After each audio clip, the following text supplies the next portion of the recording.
Hey y'all, hi. So if I had known that I was going to end up with such a dramatic makeup look on, I would have filmed the intro before I put on the makeup so that it would be a surprise. But I didn't know. I thought that I was going to be wearing a very natural look today. I thought I was going to be a little bit no makeup, but I was just letting myself loose on these products, which are products that I've forgotten to review. Like they've been around, sitting around waiting for me to review them, and a month or two has elapsed. And every time I look at them, I'm like, oh, I forgot to review that. I just collected together a bunch of products that fit that description and basically did makeup playtime with them, right? So I went from someone in this video, I went from someone who thought she was going to be wearing pretty natural makeup to somebody who kind of let the makeup lead her where it wanted to go. And this is where it took me. If this happens to be your first time to my channel, then welcome. Glad you clicked on this one. My name is Hannah. This is mostly a beauty channel. I also do some fashion content, and I love to celebrate the love of beautiful things while staying grounded and reminding myself and reminding you that it's never worth it to overspend. If that sounds good, I hope you'll subscribe.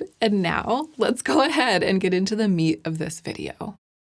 Okay, I want to start with eyes because there's kind of a lot of interesting eye makeup here. In fact, maybe more than I can put just on my two eyes in this video. This is the first thing that I forgot to review and the thing that I feel the most bad, otherwise known as the worst, for having put off reviewing for so long, because I know that a lot of you wanted to see me apply it and talk about it. So I'm going to do it today. It's this launch from Kaleidos. It's two little palettes and these multi-chrome eyeliners, which are very impressive. These are the palettes. Goodness gracious, they're really beautiful. Obviously, this more neutral one is the one that I'm tempted to use, but there's something kind of calling me about this periwinkle. Can we even call that? I guess the palest one's periwinkle, but it's this sort of Eve Clen blue adjacent one that's really calling me. This is a pretty quad. I also have this new release from Alter Ego. They haven't released a palette in a really long time. And as you can see, I've already been using it, playing around with it. As ever, the formula is really pretty good. They also sent me another tube of their eye primer, which I really like. It's nice to have this back in my life again. And the question is just how much of this eyeshadow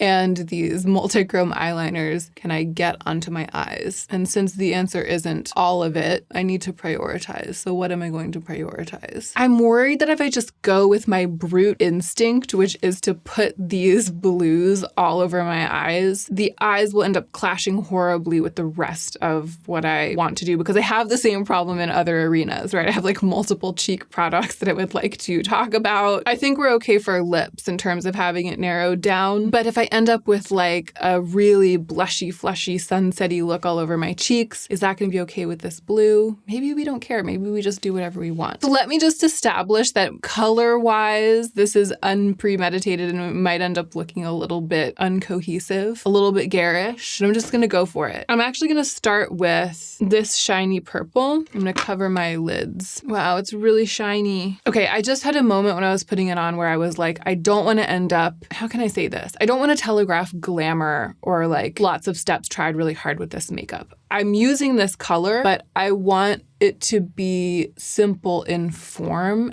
simple structurally, Euphoria makeup vibes. Okay, that's what I want. I'm gonna lean into that. Everything I've learned from doing those videos imitating Euphoria makeup. So we're not gonna be blending out with like crease shades and taupe and stuff like that. I'm going to use these other shades in this quad. So this matte periwinkle, oh, it's pigmented. Yeah, basically to create a monochromatic look. So even though the textures are different, it's not gonna look too labored. At least that's my plan. I'm sort of trying to wing it out a little bit softly, kind of like I learned from that video where I followed Kaki's instructions. Maybe I'll try to replicate that with the monochromatic liner. Maybe that's what's happening today. Not monochromatic, what did I just say? Multi-chrome, the multi-chrome liner. Because remember there was that moment in that look where it just looked so amazing, the negative space, and I wanted to stop there. Okay, I am gonna use a little bit of the more bright blue matte in the outer corner to provide a little depth. I'm resisting the urge to go into the darkest purple. Usually what I do is make it really dark and smoky in the outer corner, but I'm keeping it bright and fun so that it doesn't look too glam, too dramatic, but still a little depth. Oh my gosh, I'm here for this. Why are we sitting here at the beginning of November feeling ourselves in periwinkle and lavender? Because we forgot to review this when it came out.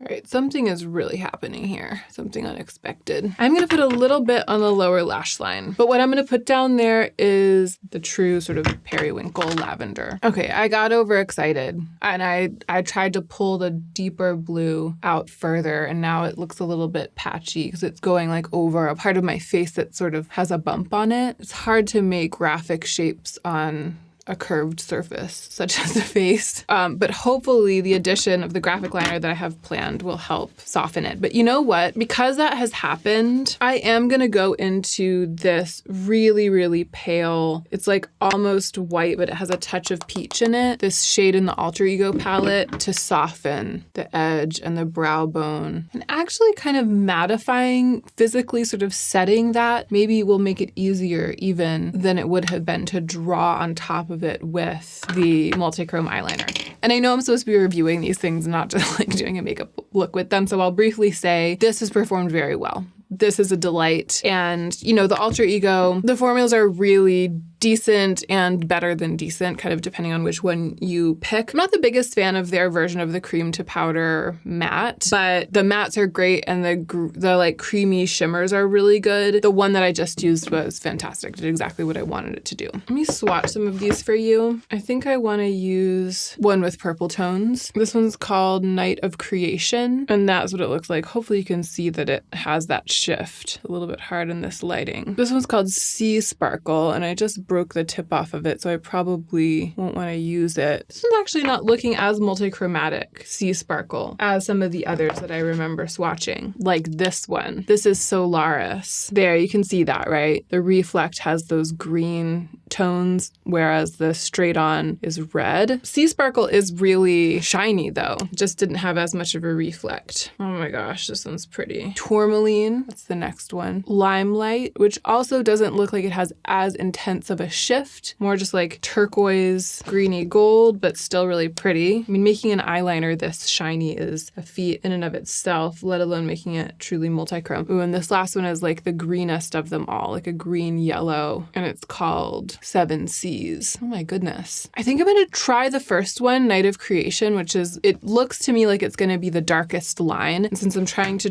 do a graphic liner, I think that's what I need, something really clear. Oh yeah, these are stuck on here. They're just gonna be there for the rest of the video. What Khaki led me to do in that video, which I'll link in case you haven't seen it, I had lined the top of my lash line with eyeshadow. I did it with eyeshadow in that video. I'm trying to do it with liner here. So I'm lining above my lash line and winging out just a little bit. And then she had me draw a line from the middle of the crease, swooping down and out, and then connect the two. So that's what I'm gonna try to do. I'm gonna actually go a little higher. Okay, so there are the lines, swooping down and out, pretty even. And now connect them. I'm actually gonna bring the top part down a little so it sort of disappears into the crease or blends in. It's not just starting there weirdly. What did I say I didn't want to do? Like, I didn't want to look like it was glamour makeup or look like I had tried too hard. The real like me, also me situation. But it totally worked. I want it to be like a little pointier. And I also want this in my waterline. Okay, there we go. The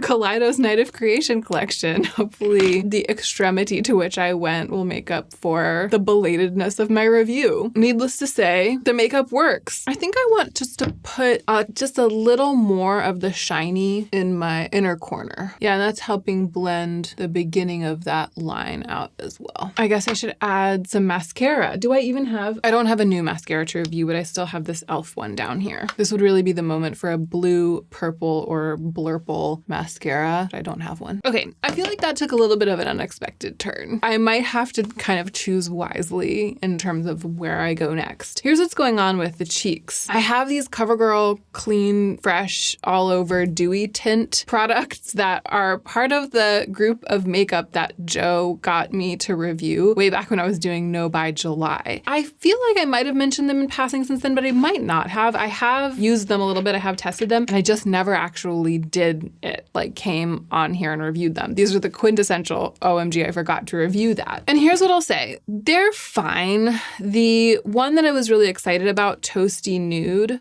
it looked so much like an old gum shade in the pictures, and it actually is quite apricot You know what I mean? Like that on me is really gonna read like a toasted orange blush. So it didn't end up delivering. That was like the one thing that I got the most excited about when this release was announced. So that didn't end up being the one. But Fuchsia Passion, I actually have used quite a bit and it's really pretty. It always gives me that very flushy look, which is why I was a little bit apprehensive about going hard on the eyes. You know, it does that sort of like really pinched, fresh, flush cheek thing, and it has yellow undertones that make it kind of natural, even though it's quite bright. You know what I mean? It's just a really pretty blush color, a really pretty blush. And the other one I was kind of intrigued by is Rosy Brown. Maybe that's what we should go for today. Yeah, I'm gonna lay down some Rosy Brown. So let me tell you a little bit about the consistency. They are definitely CoverGirl's answer to the Glossier Cloud Paints. They're trying to be like the Glossier Cloud Paints. Texturally, they're a little bit like them, and then they just have a little bit more translucency, like a little bit more of that gooiness, and that to me makes them a little bit less ideal than the Glossier Cloud Paint. They buff out to that kind of watercolor stain, whereas the Cloud Paint really holds its own as a cheek color, and that's why I like them so much. So I don't think that these are like a good dupe for Cloud Paint, but they're definitely along the same lines as Cloud Paint. So if you definitely don't want to buy those Glossier products, but you want something that is a little bit in the same vein, I wouldn't blame you for trying these. It's just that they aren't true dupes. They aren't true formula dupes, you know? Let's go in with a little bit of Rosy Brown, buff it out and see what we're dealing with. Oh, this is the other thing that I remember. They do have like a dewy quality when you buff it out, which is actually more pronounced than Cloud Paint. And Cloud Paint also has like a really nice skin-like finish. They're a little dewier than that. It's like they stay a little bit stickier. And that was another thing that I didn't really love back when I was using them a lot to prepare for the review that I never filmed. I want to put more on. Now that it's on, I remember that it's really pretty. It always looks really pretty, and it always just falls short of making me feel really gratified because it has a little bit of stickiness and a little bit of translucency, that watercolory quality that makes it a little bit harder to get it to be seamless. So I'm always just like, oh, I wish that it was tinkered with a little more to make it more like Cloud Paint, but you really can't argue with it, right? It's easy to get that natural watercolory cheek. That is beautiful. So it's a good product. However, it's a good product that I probably wouldn't buy. That is like my full review. That's the last word. It's a decent product that I wouldn't buy. I would rather pay a little more for an actual Glossier Cloud Paint, but that might not be your situation. I have more things to put on my cheeks. So Persona sent me their other blush colors. I think they came out with other blush colors. I have always been a huge fan of Dune, which is their bronzer stick. I just love the creamy formula. And even though this is a little bit on the orange side for me, there's just something about it that works. Again, I think it's like the yellow. It's not running apricot, it's running like yellow, and that works with me because of my olive undertone. So I always end up feeling like it blends creamily into my skin, and it kind of gives me that sunsetty cheek, especially when mixed with other colors. So I've loved that for a long time, and recently they sent me Teddy, which is a blush, very pretty. Kiss, another blush, wow. And this one's called Jam, and it just came in the mail by itself. I don't know why. Maybe it's a new release, or maybe it was just out of stock when they sent me the other ones. They haven't even opened it yet. Oh yeah, wow. That's a really pretty color that I think probably won't look good on me, but it's so pretty as a color. Which one of these? I think it's gotta be Teddy today with all else that I've got going on. At least I'm gonna start with Teddy and then we'll see how we feel. I think I might have put on too much blush. I'm gonna take it all across here, spread it out. Yeah, we're gonna have to take this down with powder, but you know what? Some of my best blush looks come from having applied too much blush and then taking it down with powder. Okay? And actually, I have a powder here that I've never showed you. It's the Sigma setting powder. I haven't used it that much and I'm not really a connoisseur of powder, but let's see if it helps. Wow, it really is like creating a soft focus effect, but it's not really masking the color much. Although it's helping, it's helping. Look at the difference. This is nice, actually, the Sigma powder. I'm coming up under here with just a little bit of concealer, but wow, the powder really helped and it left a really pretty finish. I think I might need to, again, add a tiny bit of concealer under here. All right, where the little blush is getting too close to my eyes. Okay, I feel like I'm really going bananas. And my skin just isn't in the best shape right now in general. Down here, it's like just blemished and a little bit angry with me. So, you know, I don't have the most willing canvas today, but I'm having fun and hopefully demonstrating some of the qualities of these products.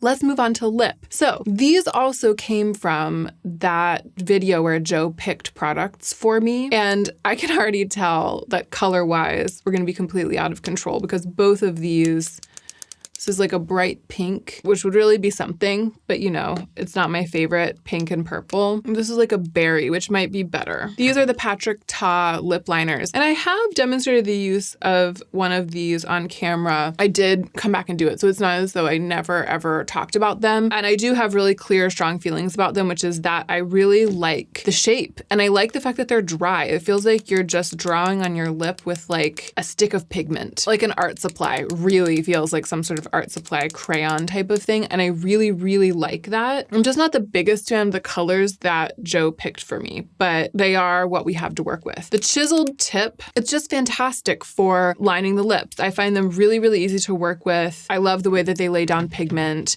If I ever need a lip liner, I will like check out the other colors in this line for sure. The only reason I haven't been using them more is that these colors they're more in like the pink and berry realm. And I just don't really lean that direction with lips. Yeah, the design is brilliant. It's like because you're dragging this square shaped thing along your lip line, you're always dragging a very sharp corner along the line rather than like a round thing where you're trying to make it even. It's really good. I don't usually do this lip shape. I also feel like the fact that, I know I look crazy right now. I feel like the fact that it's so pigmented, it's like this dry matte pigment, it just makes the line look nice and doesn't reflect unevenness. Well, there's something you don't see me in every day.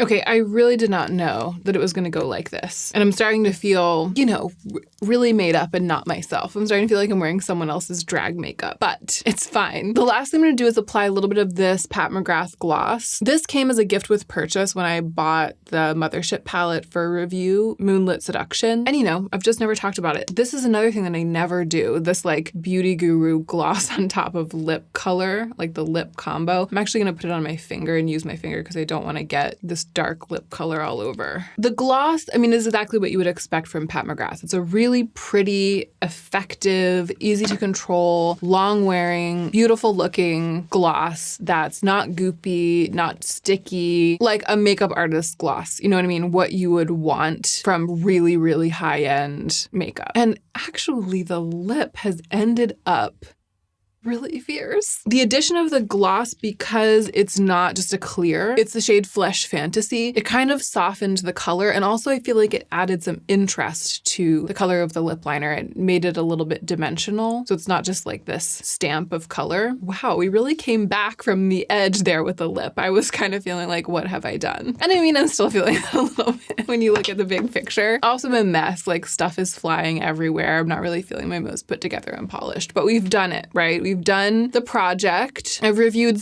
many things that I forgot to review and given you this very colorful, dramatic demonstration of their use. I'm gonna put my mole back on, but I'm gonna use the lip liner. Yeah, that really puts the butter on the spinach. Is this what you expected when you came here today? No, me neither. I really fully thought that I was gonna roll out of here with like a soft taupe, neutral, shimmery eye, maybe a wash of magenta on the lips, and a strong blushy look, like a normal day. But I'm not mad at it. It was fun to go there, and it was fun to use this like graphic liner technique that I learned from following Kaki's instructions. I've been wanting to revisit that. Yeah, they're not looking the most even. Hold on. I've just been looking at myself in the monitor screen right here, and there's a white line that goes right across my eyes, so I haven't been able to actually see my eyes very well. There. I feel like that's a little bit better. A quick roundup review. I think you know how I feel about the eyeshadows. I was pretty thorough about that. The liners, they're really impressive. They glide on pretty well. The pigments there, the ones that are super multichromatic, especially these two center ones, really are that. I mean, you can really see the flip, but even the other ones, even the ones that are just really shiny and have a more subtle flip, like light blue to darker blue, like this one, they're just really pretty. I'm having one of those moments right now where I'm like, apart from the